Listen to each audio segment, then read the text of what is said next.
High, get ready with me for শ্রাবণ মাসের প্রথম সোমবার। ড্রেসটা তো আমি পরে নিয়েছি, সাদা কুর্তি সাথে লাল প্যান্ট আর ম্যাচিং করে ওড়না।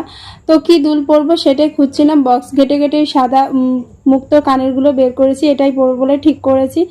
আর এই লিপস্টিকটা one of my favourite lipstick হয়ে গেছে বলতে পারো, মানে এই লিপস্টিকটা ছাড়া প্রায় আমি এখন অচল হয়ে গেছি। এই লিপস্টিকটার দাম কত নিয়েছি জানো? মাত্র 60 টাকা দিয়ে। তো প্রতিবারের মতো এবারেও কি চুল বাঁধবো ভেবে পাচ্ছিলাম না। তো পুজো মানে একটু চুল ছাড়াই ভালো লাগে, ওই জন্য এই ট্রেন্ডিং ক্লিপগুলো সবার কাছে প্রায় আছে, আমার কাছে এই এক পিসি আছে, এটা দিয়েই আজকে চুলটা বেঁধেছি। আর এরকম ট্রেডিশনাল লুকের সাথে টিপ ছাড়া তো একদম মানায় না, তো ছোট্ট করে একটা কালো টিপ সাথে মাস্কারা।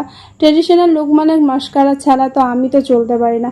তো তার সাথে কাচের চুড়ি কিনেছিলাম। তোমাদের ওখানে কত দাম কাচের চুড়ি একটু জানিও তো, আমাদের এখানে তো অনেক দাম বলছিল। তো মন্দিরে গিয়ে কাচের চুড়িগুলো পরবো বলে ঠিক করেছি, মন্দিরে চলে এসেছি, এসে বেলপাতা গাচ্ছিলাম বাবার জন্য। Tata, by.